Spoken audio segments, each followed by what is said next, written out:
The automotive industry is going through a lot of changes right now, some because consumers want it and some because they have to. With respect to green vehicle technologies, there's a lot of different options that automakers are looking into, and the reason why is because they really don't have a choice. Around the world, legislation has been enacted that basically says automobiles have to have a certain minimum fuel efficiency standard for vehicles across their entire lineup. So how are they taking care of this? Well, what they're doing is they're creating different technologies, and each automaker has their own preferred route. Electric vehicles get a lot of talk, full battery electrics. These are the cars that you've seen before, the Mitsubishi Mievs, the Nissan Leafs, the Ford Focus EVs, and even the Teslas, the Model S and the Roadster, and the soon-to-be Model X. It's important to keep in mind, though, that saying an electric vehicle as a zero-emission vehicle, it's not truly zero emissions because you still have to fuel up the car by charging it overnight. And depending upon where you live, how you fuel up and the source of the electricity can vary depending upon some provinces use still coal, some are hydroelectric, some are a blend of each. But the bottom line is they greatly reduce the carbon footprint of the vehicle. So if you're looking for a fuel-efficient vehicle and you're not sure which technology to use, well, guess what? There's a lot of choices out there for you. Mazda, for example, has something called Sky Active. What does that mean? Basically, if you look at 100-year-old engine technology, well, it's a very simple premise. You create fuel goes into a chamber, spark is ignited, then you have a flame, it creates energy, and then that propels the vehicle. Well, guess what? These 100-year-old combustion engines still lose about 90% of the energy create out the door, and only 10% goes forward.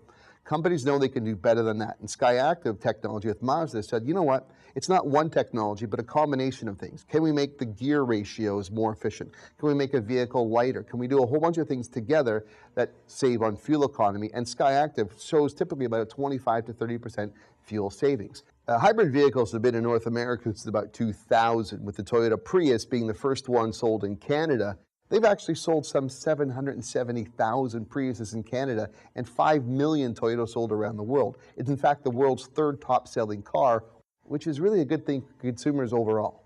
However, Volkswagen just launched a brand new turbo hybrid Jetta, and they're the first hybrid vehicle I've seen where when you fully throttle to accelerate to get the highway speeds, there's a bit of an extra charge that comes from the battery.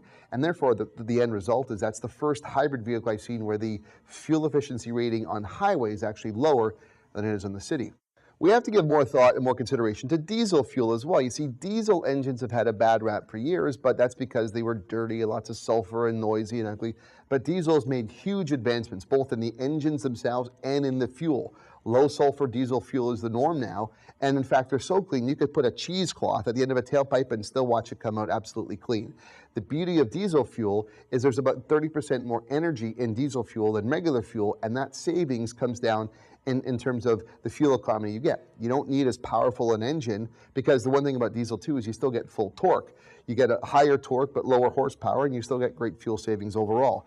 They're getting a lot more diesel models coming out on board nowadays. The Chevy Cruze will have a diesel, the Mazda 6 will have a diesel. Even big trucks are going more and more into diesel. It's a way of the future. Critics of electric vehicles will say, well, it just doesn't work for me because I drive further than that.